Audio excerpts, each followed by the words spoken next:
Hello watermelon students, today I'll be doing a tutorial on the correct way to eat a watermelon. As you can see right here, we have one serving of watermelon. One serving is 1/2 of a watermelon. In this case it's a seedless watermelon, and I probably would prefer the seed type melon, but this one looks pretty good. A lot of people think you are supposed to eat watermelon with a fork. A fork looks like there. And, of course, that's not true. There is a fork.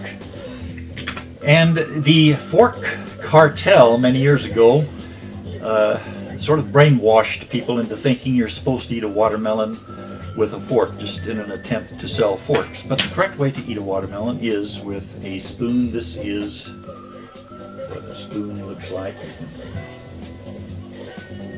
See why you want to use a spoon for watermelon. The very name watermelon implies this is a liquid food, and therefore you use a spoon so you don't miss any of the drops. Now the correct way to eat a watermelon is this. You begin by placing your spoon at a 90-degree angle to the surface of the one serving of watermelon, and you press downward. And I'm putting mine in the eastern sector of the watermelon, and I've made a little hole there that is it is 1 15/16 inches in diameter.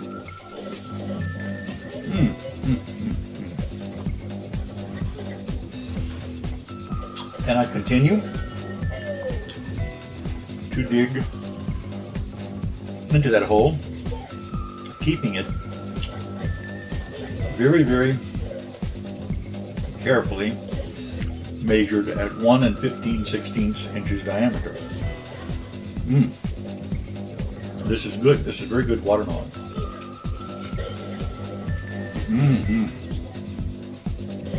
I will be adding some extra ingredients later on, and you can see why we've used the spoon.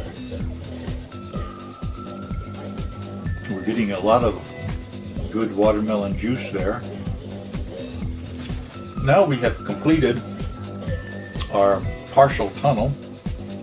I don't know if you can complete something with partial. In the eastern sector. Now we're going to the northeast.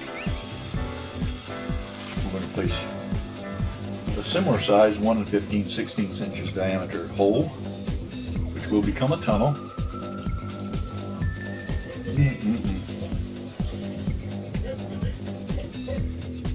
We will remove this. This is a very tasty part of the watermelon, and it was blocking our tunnel, so we will get rid of it.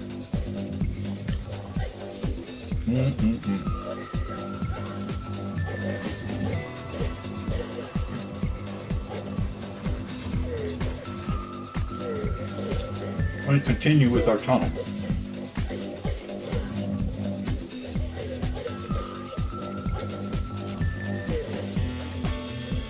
Many people think you're supposed to put salt on a watermelon. Of course, that's not true.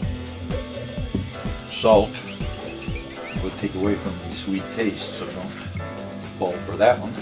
Continue our tunnel. We're going to connect our tunnels underneath. Now the northeastern tunnel that's connected with the southeastern tunnel of the watermelon, so we go to the southwestern portion of the watermelon, and we put a 1 15/16 inches diameter hole there, and we get rid of the evidence. You probably can hear the refrigerator running in the background now. We've advanced to the point where we now have a hole, a tunnel, in the southeastern and northeastern portion of the watermelon, and another tunnel in the southwestern and northwestern portions of the watermelon. And each of these tunnels is connected. You can drive through any of those if you had a car small enough.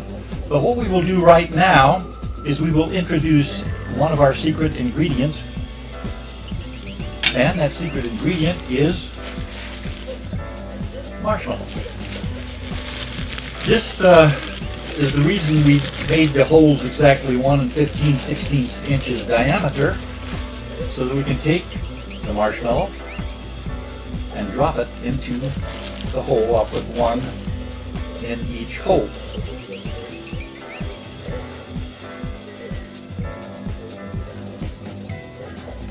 And this brings up the Archimedes principle of combining watermelons and marshmallows. When you combine a marshmallow with a watermelon and you spoon it around in the juices of the watermelon and then you take it out, you will notice that the marshmallow has taken on some of the properties of the watermelon in that it has a more pinkish red appearance and it is wetter. And that one also has a piece of watermelon attached to it. So what we will do now is we will get rid of the evidence by eating the marshmallows. Marshmallows and watermelon go together very, very, very well.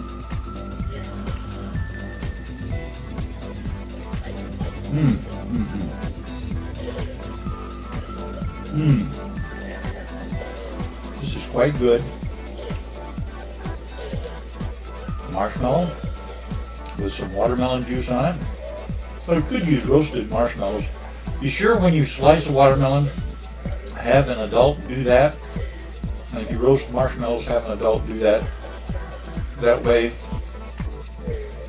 if your mom or your older brother or somebody cuts their fingers or burns their fingers or something, you can still go ahead and eat the watermelon comfortably.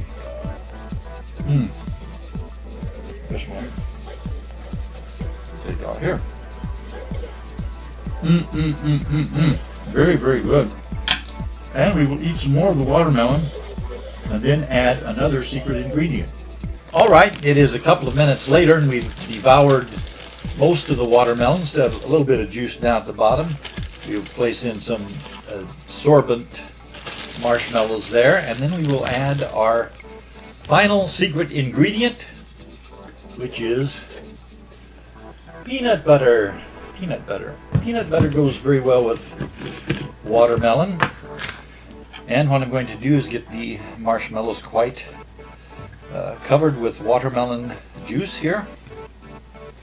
And I will take the spoon and dig into the peanut butter and get a small serving of peanut butter and place in there, and have marshmallow and watermelon and peanut butter all there together, and we can make a big mess of it if we really try. And by the way, other things that go good with watermelon, this will be quite tasty, as you shall see when you actually try it. You'll love this. You don't need salt because peanut butter has salt in it, if it's salty peanut butter. So you have the watermelon with some peanut butter.